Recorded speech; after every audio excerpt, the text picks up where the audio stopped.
ஸ்ரீ நமோ நாராயணாய நமக.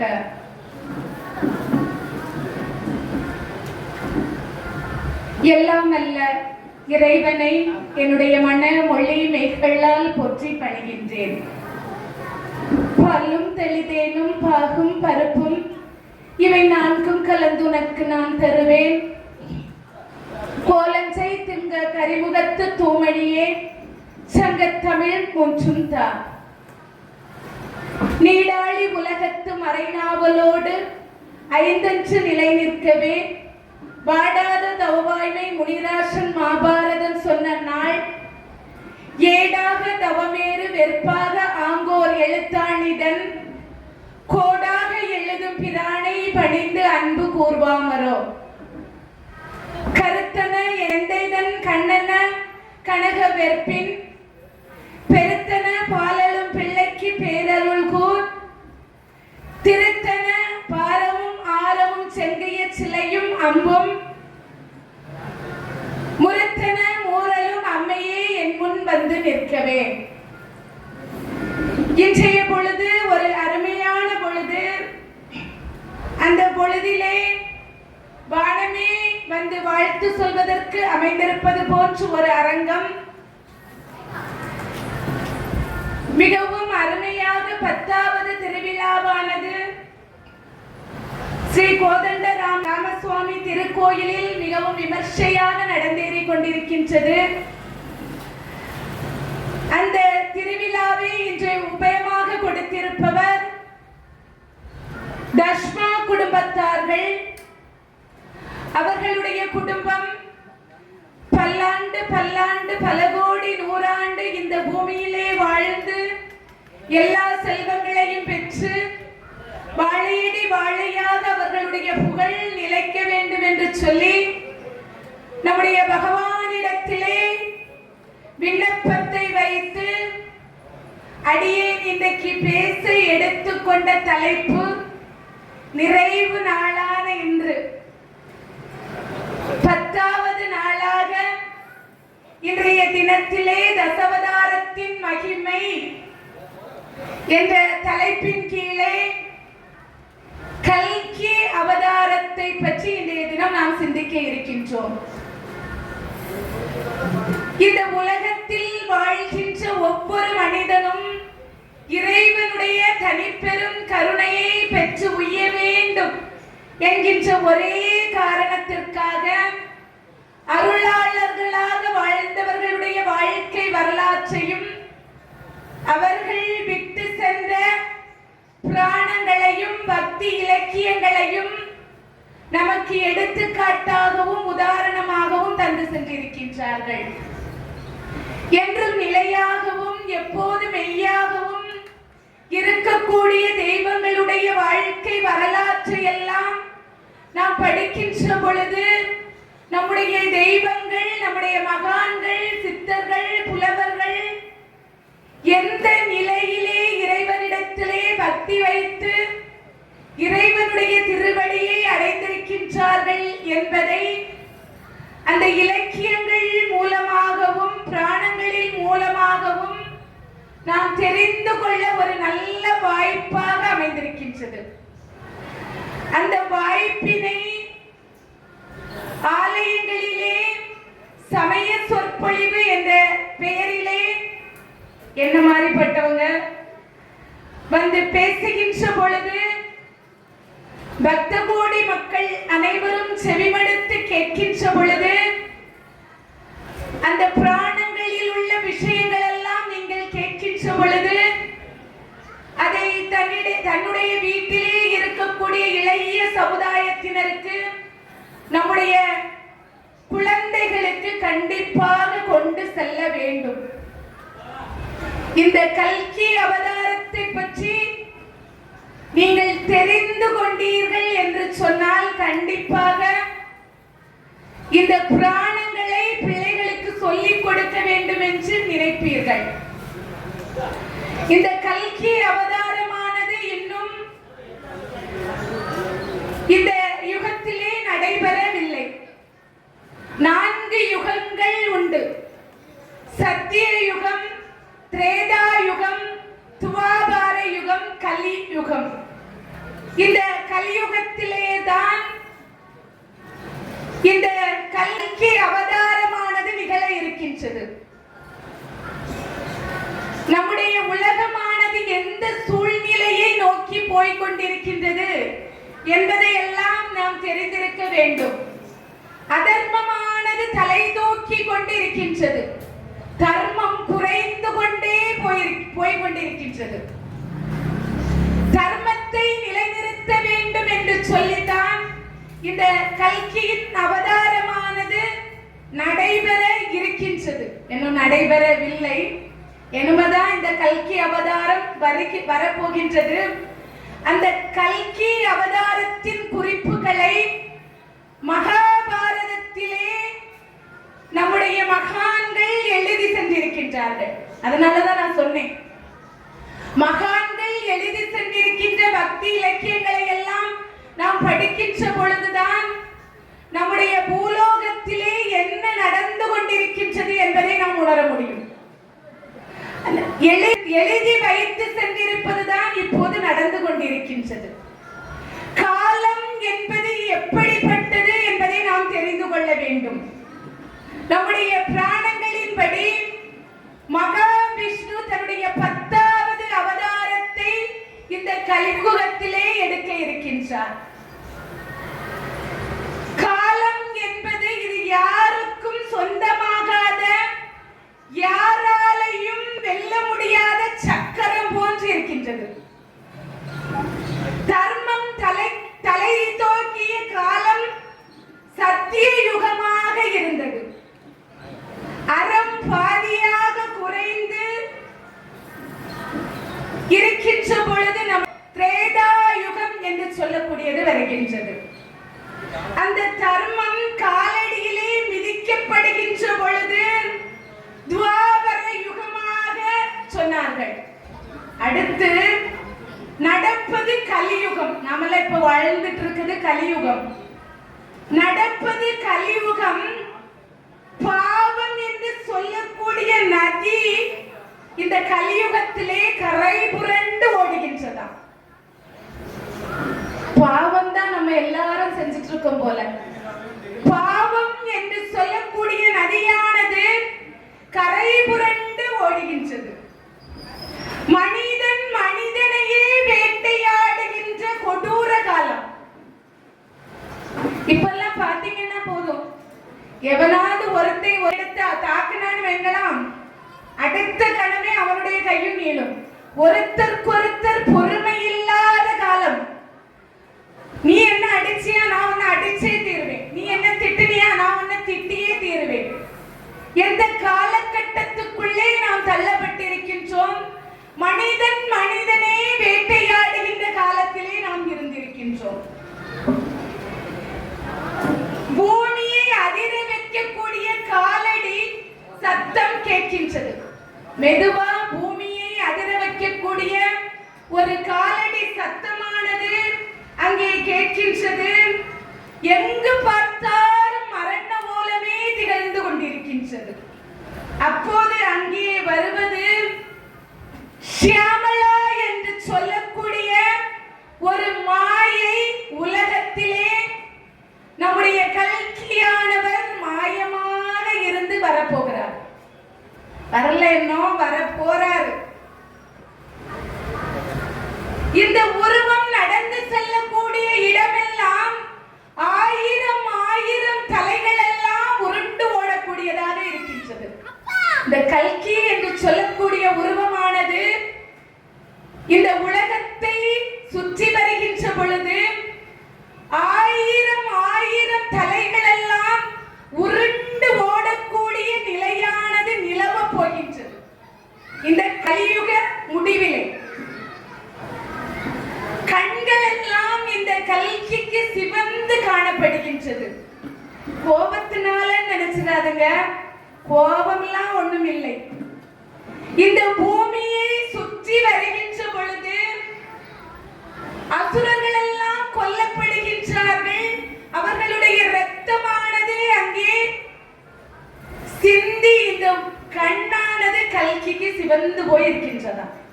அதைதான் காலத்தின் கட்டாயம் என்று சொல்லப்பட்டிருக்கின்றது. யுகங்கள் மாறலாம், நட்சத்திரம் மாறலாம், ஆனால் நம்முடைய சொல் மாறக்கூடாது. இந்த கல்கி அவதாரத்திலே மர்மங்கள் ஒவ்வொன்றாக தொடரப் போகின்றது. நிறைய மர்மங்கள் நிறைந்த உலகமாக இது இருக்க போகின்றது. மனிதன் எந்த நிலையிலே இருக்க போகிறான் என்று சொன்னால், இப்பெல்லாம் நம்ம 6 அடி 5 அடி இருக்கின்றோம். இந்த கலியுக முடிவிலே மனிதன் 3 அடி உயரத்திலே தான் இருக்க போகின்றான், குள்ள மனிதனாக.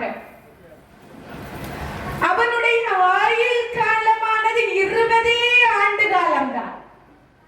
20 வருஷம் தான் வாழ போறான். குழந்தைகள் எல்லாம் 10 வயதிலே பூப்பெய்தி குழந்தை பெற்றெடுக்கக்கூடிய சூழ்நிலை உருவாகுமா? அப்போது இந்த மரண ஓலத்தை, இந்த நிகழ்வுகளை எல்லாம், இந்த அதர்மத்தை எல்லாம் பார்த்து கல்கி அவதாரம் எடுப்பாராம். ஒரு நல்ல விஷயத்தை நாம் தெரிந்து கொள்ள வேண்டும். தேசிகர் என்று சொல்லக்கூடிய ஒரு மாபெரும் மனிதர், நல்ல ஒரு செல்வந்தர். அவருடைய செல்வத்தை எல்லாம் தன்னுடைய மனைவி மக்களிடத்திலே கொடுத்துவிட்டு ஒரு வேட்டியும் ஒரு துண்டும், வேட்டி எடுத்து கட்டிக்கிட்டாரு, துண்டை எடுத்து தோள்ல போட்டுட்டாரு, சட்டை கூட போடல. இந்த தேசிகர் கையிலே பிச்சை வாங்கி சாப்பிட்டு வந்தார். ரொம்ப செல்வந்தர். இப்பெல்லாம் செல்வம் இருக்கக்கூடியவர்களை பார்த்தீர்கள் என்றால் ஆணவத்திலே அப்படியே இருப்பாங்க. இந்த ஊர்ல, இந்த உலகத்திலே, இந்த நாட்டிலே நான் தான் பெரிய பணக்காரன், எல்லாரும் எனக்கு அடிபணிந்தே ஆக வேண்டும் என்ற நிலையை உருவாக்குவார்கள். இந்த மனுஷனுக்கு எண்ணற்ற சொத்துக்கள், எல்லாத்தையும் பிள்ளைகள்டையும் மனைவிட்டையும் கொடுத்துட்டு வெறும் வேட்டியும் துண்டையும் கட்டிட்டு வந்தார். ஒவ்வொரு தேசமாக சென்று வந்தார். பெருமாளை போய் வணங்குவார். ஒவ்வொரு ஆலயத்துக்காக போவார். நல்ல பாட்டு படிப்பார். நல்ல அழகா வணங்கிட்டு வந்தார். ஒரு நாள் ஒரு ஊருக்கு செல்லுகின்ற வழியிலே இந்த தேசிகரை பார்க்கின்றார்கள். அந்த ஊர்ல, ஊருன்னு இருந்தா 4 நல்லவங்க இருப்பாங்க, 4 கெட்டவங்க இருப்பாங்க, அப்படிதானே? நம்ம ஊர்லயும் இருப்பாங்க. நான் இப்ப நல்லா பேசுனேன்னா நல்லா பேசுனேன்னு சொல்லுவாங்க, நல்லா பேசலைன்னா நல்லா பேசலன்னு சொல்லுவாங்க. எடுத்துக்கின்ற முறையை பொறுத்து இருக்கின்றது. சில நல்லவர்கள் என்ன சொல்லுவார்கள், அந்த பிள்ளை என்ன அழகா பேசிச்சு, கண்ணே பெற்ற போல இருந்துச்சுன்னு சொல்லுவாங்க.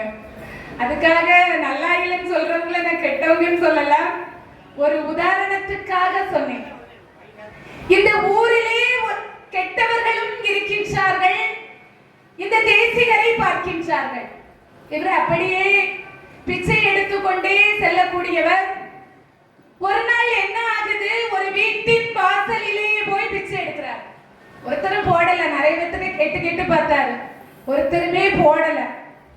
இவர் என்ன பண்ணாரு, ஒரு வீட்டு வாசல்ல ஒரு கூரை வீடு, அந்த கூரை வீட்டிலே மழை விழுந்தால் அந்த கூரையோடு வெளியே விழாது, அந்த வீட்டுக்குள்ளே தான் மழையானது விழும். அவ்வளவுக்கு ஓட்டல் ஒடிசலோடு இருக்கின்ற ஒரு குடிசை வீடு. அந்த குடிசை வீட்டுக்குள்ளே ஒரு பாவமான ஒரு பெண்மணி அமர்ந்திருக்கின்றார். அவளால வெளியே வர முடியல. இவர் அந்த வீட்டு முன்னாடி போய் தாயே பிச்சாந்துகி என்று சொல்லி கேட்கின்றார். இந்த அம்மா வீட்டுல அடுக்கலையிலே ஒன்றுமே இல்லை, ஒரே ஒரு வாடின நெல்லிக்கனி மட்டும் இருக்கின்றது. அந்த நெல்லிக்கனியை வச்சுட்டு இருக்காரு, சாப்பிடவும் முடியாது, ரொம்ப மோசமான நிலையிலே ஒரே ஒரு நெல்லிக்கனியானது இருக்கின்றது. இந்த தாயினுடைய ஆடையானது ஆங்காங்கே கிழிந்து அப்படியே தொங்குகின்றது, வெளியே வர முடியாது. அவ்வளவுக்கு அந்த ஆடையானது கிழிந்து போய் இருக்கின்றது. இவர் போறாரு, ஜன்னல மெதுவா திறந்தா. இந்த அம்மா பிச்சை கேட்டவுடன், பிச்சை கேட்டவருக்கு பிச்சை கொடுப்பது சிறந்ததல்லவா? தானத்தில் சிறந்த தானம் அன்னதானம் என்று சொல்லியிருக்கின்றார்கள். அந்த தானத்தை கொடுப்பதற்கு அவளிடத்திலே வசதி இல்லை. இருப்பதோ ஒரு வாடின நெல்லிக்கனி. ஜன்னலை திறந்து அப்படியே அவருடைய அந்த பிச்சை பாத்திரத்துல அந்த நெல்லிக்கனியை இப்படி தூக்கி போடுறான். தூக்கி போட்டு அவர் பார்த்துச்சாரு, தாயே, பிச்சை போடுவது என்று சொன்னால் வெளியே வந்து பிச்சை போடுவதுதானே முறையாகும். இப்படி உள்ளே இருந்து பிச்சை போட்டால் சரியாகுமா என்று சொல்லி கேட்கின்றார். அப்பந்தான் வெளியே வர முடியாத நிலையிலே நான் இருக்கின்றேன் என்று சொல்லுகின்றார். ஆடையோ கந்தல் கிழிந்து தொங்குகின்றது.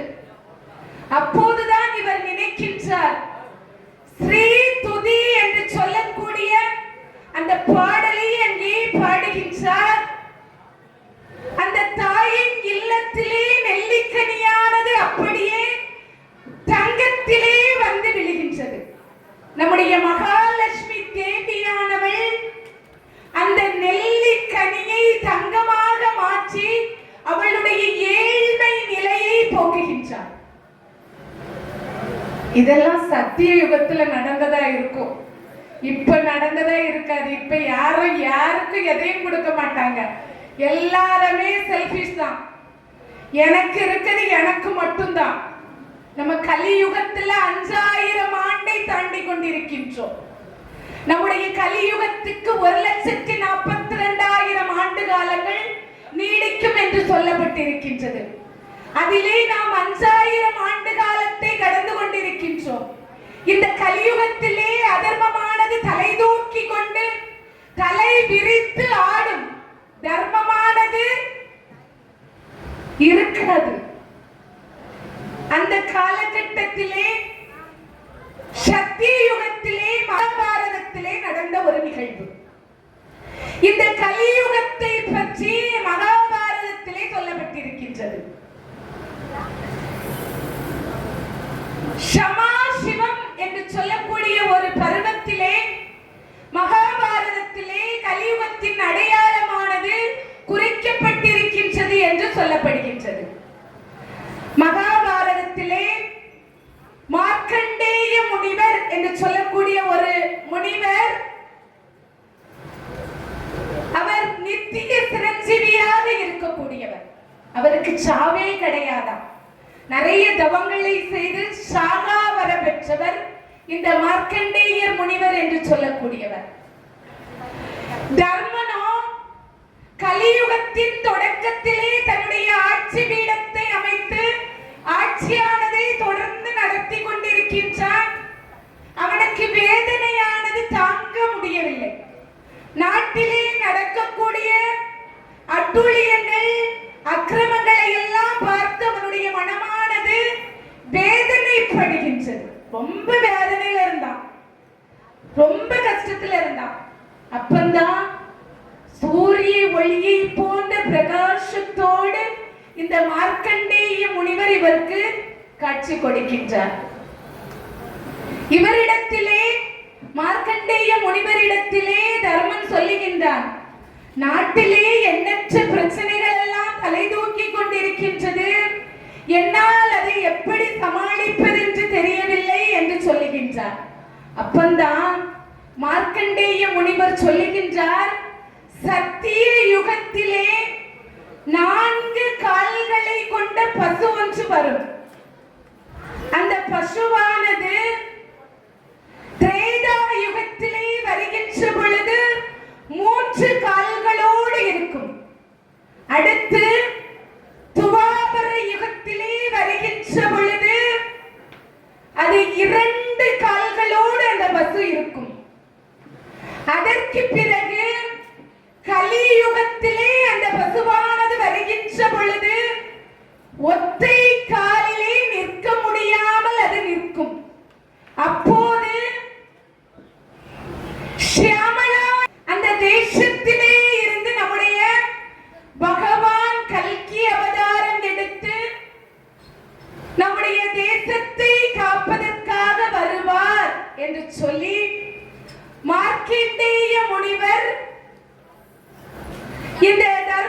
உள்ளத்திலே சொல்லுகின்றான்.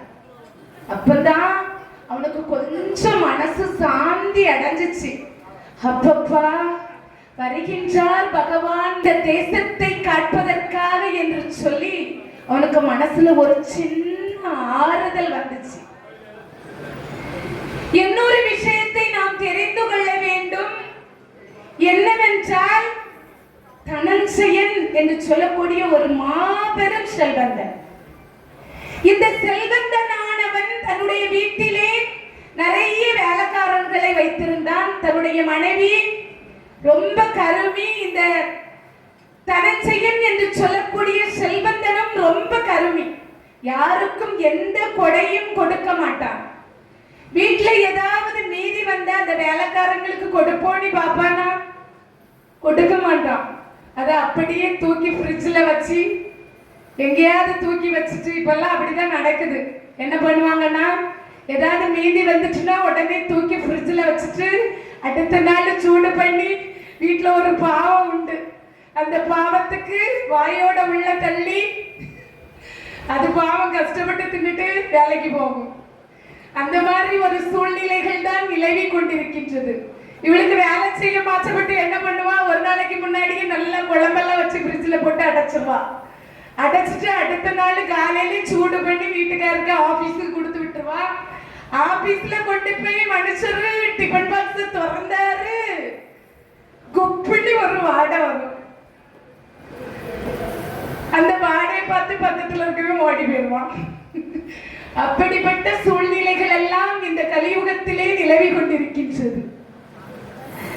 ஆனா இந்த தனஞ்சயன் என்று சொல்லக்கூடிய செல்வந்தன், அவனுடைய மனைவியானவள் மீதி இருக்கக்கூடிய ஆகாரத்தை அந்த வீட்டிலே வேலை செய்யக்கூடிய யாருக்குமே கொடுக்க மாட்டான். அவங்களே வச்சு வச்சு சாப்பிடுவாங்க. எத்தனை நாள் அவனால சூடு பண்ணி சாப்பிட்டுப்பாங்க. இந்த சூழ்நிலையிலே நம்முடைய மகாலட்சுமி தேவியானவளும் ஸ்ரீதேவியும் பூதேவியும் இதை கவனிக்கின்றார்கள். ஒரு எளிமையான வீடு ஒன்று இருக்கின்றது, இந்த செல்வந்தர் வீடு ஒன்றும் இருக்கின்றது. அப்பதான் ரெண்டு பேரும் யோசிக்கிறாங்க, அக்காளும் தங்கச்சியுமா, இந்த செல்வந்தர் வீட்டிற்கு ஒரு பாவப்பட்ட பெண்ணை அனுப்ப வேண்டும். அந்த பெண்ணை அனுப்பி அவளிடத்திலே தானத்தை கேட்க சொல்ல வேண்டும். அவள் கொடுத்தாள் என்று சொன்னால் அக்கா ஸ்ரீதேவியாக இருக்கக்கூடிய நீ வீட்டுக்குள்ள போயிரு. அவ கொடுக்காம இருந்தாள் என்று சொன்னால் மூதேவியாக இருக்கக்கூடிய நான் போயிடுறேன் என்று சொல்லுகின்றார். சரி என்று சொல்லி ஒரு ஏழ்மை நிலையிலே இருக்கக்கூடிய ஒரு பெண்ணை தேர்வு செய்து, ரொம்ப ஏழ்மையான ஒரு குடும்பம், அன்றன்று வேலை செய்தால்தான் அந்த வீட்டிலே சோறு சாப்பிட முடியும். பிள்ளைங்க எல்லாம் ரொம்ப பட்டினியா இருக்கிறாங்க அந்த பிள்ளை அந்த அம்மாவோட வீட்டுல. இந்த செல்வந்தர் வீட்டுக்கு சென்று இந்த தாயானவள், அம்மா ஒரு காப்படி அரிசி கொடு, வீட்டுக்காரர் வேலைக்கு போயிருக்காரு, வந்த உடனே வாங்கி உனக்கு திரும்ப கொடுத்துடுறேன் அப்படின்னு சொல்றாங்க. இவ பார்த்தா, இன்னைக்கு காலையில தான் தீர்ந்து போத்துக்கோ அப்படின்னு சொல்றான். இன்னைக்கு காலையில தான் கொஞ்சமா அரிசி இருந்து அதை பொங்கிட்டேன், வீட்டுல அரிசியே இல்லை அப்படின்ட்டா. அப்பந்தான் மூதேவி பார்க்கின்றாளா, ஸ்ரீதேவி பார்க்கின்றாள், அக்கா உன்னைதான் கூப்பிடுகின்றாள், நீ போ அப்படின்ட்டா. மூதேவி ஓடிவே உள்ள உட்கார்ந்துக்கிட்டா. அன்று முதல் அவனுடைய செல்வங்களை எல்லாம் இழந்து ஏழ்மை நிலையிலே அவன் வாழணும். அதே மாதிரி ஒரு ஏழ்மை நிலையிலே இருக்கக்கூடிய ஒரு பெண், அந்த பெண் வீட்டுக்கும் இந்த பிள்ளை இந்த அம்மையானவள் போகின்றாள். தாயே, அவ வீட்லயும் ஒன்றுமே இல்லை. ஆனா இவ என்ன பண்றா, போய் கேட்கின்ற பொழுது, அம்மா வீட்டுல பிள்ளைகள் எல்லாம் பட்டினியாக இருக்கின்றது, ஒரு காபடி அரிசி கொடுத்தாய் என்று சொன்னால் கஞ்சி காய்ச்சி கொடுத்து பிள்ளைகளை காப்பாற்றி விடுவேன், எனக்கு அதை கொடு என்று சொல்லி கேட்கின்றார். இந்த அம்மா பாக்குறா, இந்த அம்மையார அன்போடு வீட்டுக்குள்ள கூட்டி இருத்தி விசாரிச்சு அன்போடு உபசரிக்கின்றார். வீட்டிலே எல்லாம் இருந்து, ஆனால் அப்படி அந்த அம்மா உழைத்துறா. எல்லாமே என்னுடைய வீட்டுல இருக்கு அப்படின்னு சொல்றா அந்த தாய் இடத்துல. அப்போதுதான் மூதேவியானவள் சொல்லுகின்றாள், உன்னை தான் கூப்பிடுகின்றாள், எல்லாமே இருக்குவான், ஓடிப்பா, நீ இருந்துக்க வீட்டுக்குள்ள அப்படின்னு சொல்றான். இந்த ஸ்ரீதேவியானவள் அந்த ஏழ்மை நிலையிலே இருக்கக்கூடிய அந்த பெண்ணோட வீட்டுல போய் உட்கார்ந்து இருக்கின்றாள். அன்று முதல் ஒன்றுமே இல்லாமல் இருந்த அந்த தாயினுடைய வீட்டிலே செல்வமானது கொட்டுகின்றது. இன்று முதல் நீங்கள் தெரிந்து கொள்ளுங்கள், உங்கள் வீட்டில் இல்லாமல் இருந்தாலும் நீங்க இல்லைன்னு சொல்லாதுங்க, இருக்கு அப்படின்னு சொல்லுங்க. இருக்கு என்று நீங்கள் சொன்னீர்கள் என்று சொன்னால் ஸ்ரீதேவியானவள் உங்களுடைய வீட்டிலே வந்து அமருவாள். உங்களுக்கு எல்லா விதமான செல்வங்களையும் அள்ளி அள்ளி கொடுப்பாள். நம்ம கலியுகத்துல வாழ்ந்துட்டு இருக்கோம், இருக்குன்னு சொல்லுவோம், கண்டிப்பா கிடையாது. ஒரு வீட்டு பக்கத்துல இருந்து யாராவது எமர்ஜென்சிக்கு ஹாஸ்பிட்டல் போனோம், ஒரு 500 ரூபாய் கொடுமா அப்படின்னு சொல்லி கேட்டாங்கன்னா என்ன ஆகும்னா, வீட்டுல வச்சுட்டே இல்லைன்றவா. என்ன இவ வாங்கிட்டு கொடுக்க மாட்டா, அவளும் அப்படித்தான் இவளும் அப்படித்தான், 2 பேரும் ஒரே நிலையில் தான் இருக்கின்றார்கள். அதனால யாரும் யாருக்கும் தலைத்தவர்கள் இல்லை என்ற கலியுகத்திலே வாழ்ந்து கொண்டிருக்கின்ற நாம் அந்த யுகத்திலே பாகவத புராணம் என்று சொல்லக்கூடிய புராணத்திலே கல்கியை பற்றி கூறப்பட்டிருக்கின்றது. இந்த சத்திய யுகம் என்று நாம் சொல்லுகின்றோம். இந்த சத்திய யுகத்திலே 17,22,000 ஆண்டு காலம் இந்த சத்திய யுகம் நீடிக்குமா? அந்த சத்திய யுகத்திலே மனிதர்கள் எல்லாம் 1,00,000 ஆண்டு காலம் வாழ்வார்களாம். இவர்களுடைய ஆயுட்காலம் 1,00,000.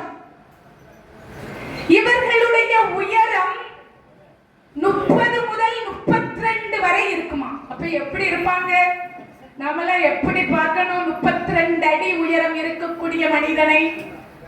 ஆனால் இந்த சத்திய யுகத்திலே மனிதர்கள் மிகவும் குறைவாக இருப்பார்கள். அடுத்து திரேதா யுகம். இந்த யுகத்திலே 12,96,000 ஆண்டு காலம் நீடித்ததாம். இதிலே இந்த மனிதனுடைய ஆயுள் காலம் என்பது 10,000 வருஷம் வாழ்ந்தானா. சத்திய யுகத்திலே 1,00,000 வருஷம் வாழ்ந்தானா, இதுல 10,000 வருஷம் வாழ்ந்தானா. இவனுடைய உயரம் 21 அடியா. 21 அடி மனுஷனை இப்படித்தான் பார்க்கணும் நம்ம. இல்லன்னா ஒரு ஸ்டூல், ஒரு 5-6 ஸ்டூல போட்டு யாருன்னு பார்க்கணும்னு நினைக்கிறேன். இல்லன்னா மாடி மேல யாருன்னு பார்க்கணும். இந்த 21 அடி கொண்ட உயரம் இருப்பானா. மனிதர்கள் அந்த சத்திய யுகத்தை விட இங்கு கொஞ்சம் அதிகமா வாழ்ந்தார்களாம். அதே மாதிரி துவாபர யுகம். இந்த துவாபர யுகத்திலே 8,04,000 ஆண்டு காலம் நீடித்ததா. இங்கே அவனுடைய ஆயுட்காலமானது 800 முதல் 1000 வரை இருந்ததாக சொல்லப்படுகின்றது. 800 வருஷம் இருந்திருக்கான். நம்மளாம் இருப்போமா? இருக்க முடியாது. அவனுடைய உயரம் 7 முதல் 11 அடி இருந்ததாக சொல்லப்படுகின்றது. எவ்வளவு கணக்குகள் எல்லாம் வைத்திருக்கின்றார்கள் மக்கள். அந்த திரேதாயுகத்தை விட இந்த இதிலே ரொம்ப அதிகமாக இருந்தார்கள். கலியுகத்திலே 4,32,000 ஆண்டு காலங்கள் நீடிக்குமாம். அதிலே இன்று 5,000 வருடம் தான் முடிந்திருக்கின்றது.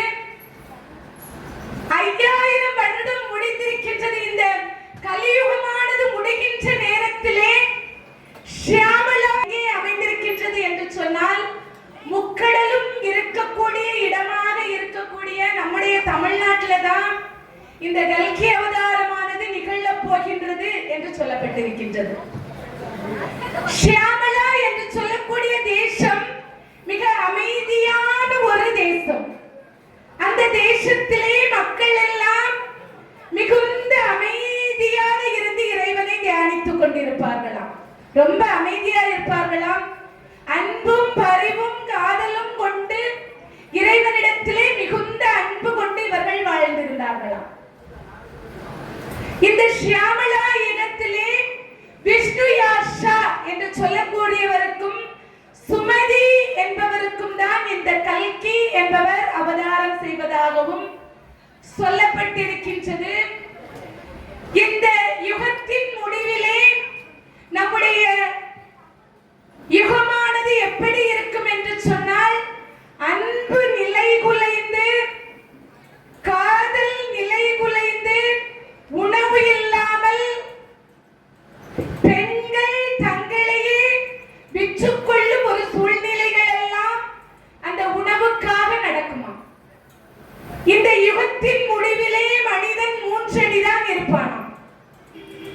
அந்த 3 அடிக்கு மேல் 4 அடி இருந்தான் என்று சொன்னால், அந்த 3 அடி இருக்கும் மனிதனை அந்த 4 அடி இருக்கக்கூடிய மனிதன் கொடுமைப்படுத்தி வாழ்வான். அவனுக்குத்தான் எல்லா அதிகாரமும், ஏன்னா அவன் கொஞ்சம் வளர்த்தியா இருக்கிறான், அதனால அவனுக்குத்தான் எல்லா அதிகாரமும் இருக்கு என்று சொல்லப்பட்டிருக்கின்றது. இப்படி இந்த யுகத்திலே, இந்த கலியுகத்திலே அதர்மமானது தலைவிரித்து ஆடும். உணவு இல்லாமல் மணலை அள்ளி அள்ளி சாப்பிடக்கூடிய ஒரு நிலை வருமா? 20 ஆண்டு காலமே அந்த மனிதன் வாழக்கூடிய ஒரு நிலை இருக்குமா? குழந்தைகள் எல்லாம் 10 வயதிலே பூப்பெய்தி குழந்தை பெற்றெடுக்கக்கூடிய ஒரு நிலை ஏற்படுமாம் இந்த கலியுகத்திலே. இந்த கலியானது உருவம் உள்ளவனாகவும் உருவம் அற்றவனாகவும் வருவானாம். அந்த உருவம் அற்ற கலி அவனுடைய மனதிலே இருக்கக்கூடிய அழுக்குகளை எல்லாம் வெளியே கொண்டு வந்து மக்களை எல்லாம் துன்பப்படுத்தக்கூடியவனாக இருப்பானாம். அந்த உருவம் உள்ள கலியானவன் மிகுந்த ஆக்ரோஷத்தோடு அங்கே வாழ்கின்ற மனிதர்களை எல்லாம் துன்பப்படுத்துவானாம். ஆன்மீகமானது நிலை குலைந்து போய்விடுவான். எங்குமே அதர்மம் தலை தூக்கி இருக்கின்ற வேளையிலே ஷியாமலா தேசத்திலே இருந்து கல்கியானவர் வேதாந்தா என்று சொல்லக்கூடிய ஒரு குதிரையிலே ஏறி சிவபெருமானால் வழங்கப்பட்ட நந்தகம் என்று சொல்லக்கூடிய ஒரு வாளை கையிலேந்தி அந்த வேதாந்த குதிரையிலே இந்த பூமியை சுற்றி வருவாராம். சுற்றி வருகின்ற பொழுது அதர்மத்தை எல்லாம் நிலைநாட்டிக் கொண்டிருக்கக்கூடிய அந்த கலி புருஷர்களை இந்த கல்கியானவர் தன்னுடைய நந்தகம் என்று சொல்லக்கூடிய வாளால் அப்படியே கொன்று வீழ்த்தி கொண்டே வருவாராம். முடிவிலே அந்த இரத்த வெள்ளமானது பூமி எங்கும் பரவி நிற்கின்றது. பூமியை பார்த்தால் இரத்த வெள்ளத்திலே இருக்கின்றது. எங்கு பார்த்தாலும் இரத்த வெள்ளம். கல்கியின் கண்களிலே இரத்தம். இரத்த வெள்ளத்திலே இந்த பூமி மூழ்கி அப்படியே இருக்கின்றது. அந்த சதியினுடைய நிலையானது சாந்தம் அடைகின்ற பொழுது நல்ல ஒரு வெளிச்சமானது அங்கே வருகின்றது. நல்ல ஒரு வெளிச்சம். அந்த வெளிச்சத்திலே புது சத்திய யுகம் ஒன்று ஆரம்பிக்க போகின்றது என்று சொல்லி நம்முடைய பாரதத்திலே, நம்முடைய பாகவதத்திலே எழுதப்பட்டிருக்கின்றது. இந்த கல்கி அவதாரமானது என்றும் வரவில்லை. 5000 வருடங்களை தான் நாம் கடந்து சென்றிருக்கின்றோம். இன்னும் வருடங்கள் இருக்கின்றது. அந்த வருடத்திலே அதர்மமானது தலை தூக்கி நின்று தர்மமானது மறைந்து இந்த உலகமே இரத்த வெள்ளத்தில் ஆழ காத்திருக்கின்றது. அந்த நிலை நம்முடைய கல்கி இந்த யுகத்தை மாற்றுவதற்காக நம்முடைய பகவானே கல்கி அவதாரம் எடுத்து வருகின்றார். அந்த கல்கி அவதாரத்திலே மீதி இருக்கக்கூடிய, அதாவது அதர்மங்களை செய்தவர்களை எல்லாம் அழித்து தர்ம நிலையில் இருக்கக்கூடிய ஒரு சிலரை மட்டும் நம்முடைய பகவான் வைகுண்டத்திற்கு அழைத்து செல்வாராம். அதற்கு பிறகு புதிய உலகம் ஒன்று தோன்றும் என்பதை மிக அழகாக நம்முடைய பாரதத்திலே சொல்லப்பட்டிருக்கின்றது. இறுதியாக ஒன்றை மட்டும் சொல்லிக்கொண்டு முடித்துக் கொள்கின்றேன். நம்முடைய கிருஷ்ணரும் ருக்மணியும் ஒரு சமயம் ஒரு ஆலயத்திற்கு சென்றார்கள். ஆலயத்துக்கு போன ருக்மிணி தேவியானவள் மகாலட்சுமியின் சன்னதியிலே நின்று வணங்கிக் கொள்கின்றாள். வணங்குகின்ற பொழுது அவளிடத்திலே கேட்கின்றாள், லட்சுமி நீ எங்கே தங்குவாய் என்று சொல்லி கேட்கின்றாள். யாருடைய வீட்டிலெல்லாம் தங்குவாய் என்று சொல்லி கேட்கின்றாள். நல்ல குணம் படைத்தவர்களுடைய வீட்டிலே நான் தங்குவேன் என்று லட்சுமியானவள் சொல்லுகின்றாள்.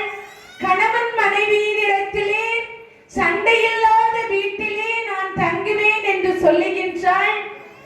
என்றும் அவையடக்கத்தோடு தர்ம நிலையோடு இருக்கக்கூடிய ஒரு பெண்ணின் வீட்டிலே நான் தங்குவேன் என்று லட்சுமி சொல்லுகின்றாள். வீட்டு வேலைகளை மிகவும் அருமையாக செய்யக்கூடியவளுடைய வீட்டிலே நான் தங்குவேன் என்று சொல்லுகின்றாள். என்றும் குழந்தைகளிடத்திலே அன்பு செய்து வாழுகின்ற இடத்திலே நான் தங்குவேன் என்று சொல்லுகின்றாள். நல்ல உயர் குணம் கொண்டவர்களிடத்திலே நான் தங்குவேன் என்று சொல்லுகின்றாள். எங்கு நான் தங்க மாட்டேன் என்று சொன்னால், புருஷன் பொண்டாட்டிக்குள்ள சண்டை போடுகின்ற இடத்திலே நான் தங்க மாட்டேன். உயர் குணம் இல்லாதவர்களுடைய வீட்டிலே நான் தங்க மாட்டேன். குழந்தைகளிடத்திலே அன்பு செய்யாத ஒரு வீட்டிலே நான் தங்க மாட்டேன் என்று சொல்லியிருக்கின்றார். ஆகவே இன்று முதல் உங்களுடைய அராஜகம் என்று சொல்லக்கூடியதை எல்லாம் மாற்றி வைத்துவிட்டு, கோபத்தை எல்லாம் குறைத்து வைத்துவிட்டு, வீட்டிலே நம்முடைய லட்சுமியானவள் தங்க வேண்டும் என்று சொன்னால், நம்முடைய நிலையானது நல்ல குணம் படைத்தவர்களாகவும் நல்ல நிலையோடு நம்ம வீட்டை வைத்தோம் என்று சொன்னால், நல்ல சுத்தபத்தமாக இருங்க. வீட்டுல பாத்திரத்தை போட்டுட்டு அப்படியே சீரியல் முன்னாடி போய் உட்கார்ந்து இருக்காதுங்க. சீரியலை பார்த்துட்டு இருந்தா லட்சுமி வீட்டுக்குள்ள வந்து உட்கார மாட்டா. அந்த பாத்திரங்களை எல்லாம் கழுவி வைக்கின்ற பொழுது அந்த பாத்திரத்திலே லட்சுமி வாசம் செய்வாளாம். அதனால வீட்டை நல்லா சுத்தபத்தமா வச்சு காலையில் எழுந்து நீராடி குளித்து விட்டு விளக்கு வைத்து ஏதாவது உங்களுக்கு தெரிந்த 4 வரிகளை மந்திரத்தை படித்து நம்முடைய தேவியை வணங்கினீர்கள் என்று சொன்னால் அவள் பரிபூரணமான ஆசையை உங்களுக்கு வழங்குவாள் என்று சொல்லி, இன்றைய தினத்திலே 10வது அவதாரத்தை நிறைவு செய்திருக்கின்றேன். தொடர்ந்து 10 நாளாக அடியேன் இங்கே சொற்பொழிவை ஆற்றிக் கொண்டிருக்கின்றேன். பகவானுடைய கருணையினால் ரொம்ப பயந்துட்டே இருந்தேன், ஆனா பயம் இல்லை. பயந்துட்டே இருந்தேன், ஆனா பயம் இல்லை. சிறப்பான முறையிலே பகவானுடைய திருவருளால் இன்றைய தினத்திலே நம்முடைய பகவானுடைய அவதாரமாக இருக்கக்கூடிய கல்கி அவதாரத்தை பற்றி அடியே சிந்தனைக்கு எட்டியவாறு உங்களுக்கு எடுத்துரைத்தேன். இந்த 10 தினங்களிலும் அடியே ஆற்றிய அனைத்து நிகழ்வுகளையும் அனைத்து அவதாரங்களையும் உங்களுடைய செவிகளுக்கு இன்பம் தருமாறு அடியேன் சொல்லியிருப்பேன் என்ற நம்பிக்கையோடு இந்த மேடையை அமைத்துக் கொடுத்த இந்த கோயில் நிர்வாகத்தினருக்கும் மற்றும் இந்த ஒலியை 10 நாட்களாக மிகவும் சிறப்பாக எனக்கு அமைத்துக் கொடுத்த நம்முடைய சவுண்ட்ஸ் அவர்களுக்கும் என்னுடைய மனமார்ந்த நன்றியை தெரிவித்துக் கொள்வதோடு மட்டுமல்லாமல், கோயிலிலே தர்மகர்த்தாக்களாக இருந்து பணிகளை எல்லாம் மிகவும் சிறப்பாக செய்து கொண்டிருக்கின்ற இந்த கோயில் நிர்வாகிகளுடைய திருவடி தாமரை மலர்களை என்னுடைய மனமொழி மேகளால் போற்றி வணங்கி, இந்த சொற்பொழிவுகளை 10 நாட்களாக வந்து பார்த்து கண்டு மகிழ்ந்து நெகிழ்ந்து சென்ற பக்த கோடி பெருமக்களுடைய பாத மலர்களையும் வணங்கி அடியேன் மனநிறைவோடு நிறைவு செய்து கொள்கின்றேன். நன்றி, வணக்கம்.